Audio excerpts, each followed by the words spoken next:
பிதா குமாரன் பரிசுத்தாவியின் பெயராலே ஆமென். கிறிஸ்துவுக்குள் மிகவும் பிரியமானவர்களை, புதிய நாளை காண செய்திருக்கிறார் நம்முடைய ஆண்டவர்.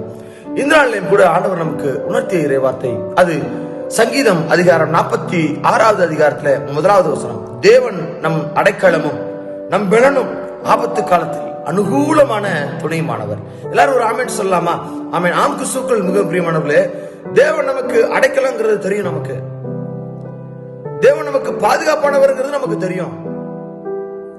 அதே போல நீங்க யாரும் உதவி செய்யாத வேளையில உங்களுக்கு உதவி செய்ய ஒருவர் உண்டு என்று சொல்லி சொன்னால் அவர் நம்முடைய ஆண்டவராகிய இயேசு கிறிஸ்து ஒருவர் தாங்க. நண்பர்கள் சொல்லலாம், உற்றார்கள் சொல்லலாம், உறவினர்கள் சொல்லலாம், உங்க கூட வேலை பார்க்கிற கோவர்க்கர்ஸ் சொல்லலாம், இல்ல உங்களுடைய துணைவியார் சொல்லலாம், இல்ல உங்களுடைய பிள்ளைகள் சொல்லலாம்.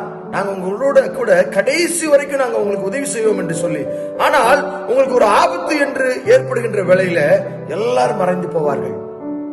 ஒருவேளை குடும்ப உறுப்பினர்கள் உங்களோட கடைசி வரைக்கும் முயற்சி செய்யலாம். ஒரு அசாதாரண சூழ்நிலை வருகின்ற பொழுது அந்த குடும்ப உறுப்பினர்களும் உங்களை விட்டு கடந்து போவார்கள்.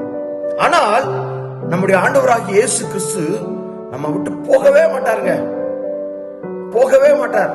வேதம் தெளிவாக உணர்த்துகிறது. அனுகூலமான ஆபத்து நேரத்தில் அனுகூலமான, என்னை விடாமல் என்னை பாதுகாக்கின்ற, எனக்கு உதவி செய்கின்ற ஒருவர் உண்டு என்று சொல்லி சொன்னால் அவர் ஆண்டவராகிய இயேசு கிறிஸ்து ஒருவர் தாங்க. எல்லா உலகத்துல ஓடிடுவாங்க உங்களுக்கு ஆபத்து ஏற்படுகின்ற வேளையில. ஆனால் அவர் உங்களோடு கூட இருந்து உங்களை பாதுகாத்து உங்களை மறுபடியுமாக உங்க நிலையில இல்லைங்க, உங்களை அதை விட உயர்த்தி உயர்த்தி உயர்த்தி வைத்து அழகு பார்க்கின்ற தேவன் நம்முடைய ஆண்டவராகிய இயேசு கிறிஸ்து. அவரை பிடித்துக் கொள்ளுங்கள். அவர் உண்மையுள்ள தேவன், அவர் நன்மை செய்கிற தேவன், ஆபத்தில் உதவி செய்கிற தேவன். அதுதான் மிகப்பெரிய விஷயம். நான் நல்லா இருக்கும் போது எனக்கு எல்லாரும் உதவி செய்யலாம், ஆனால் நான் ஆபத்தில் இருக்கின்ற பொழுது, எனக்கு யார் இல்லைன்னு நினைக்கின்ற பொழுது ஒருவருடைய கரம் உங்களை பிடிக்கும் என்று சொல்லி சொன்னால் அது ஆண்டவராகிய இயேசு கிறிஸ்துடைய கரமே. அவருடைய கரத்தை பிடித்துக் கொள்ளுங்கள்.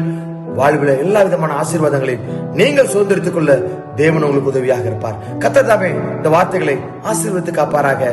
ஆமென். God bless you.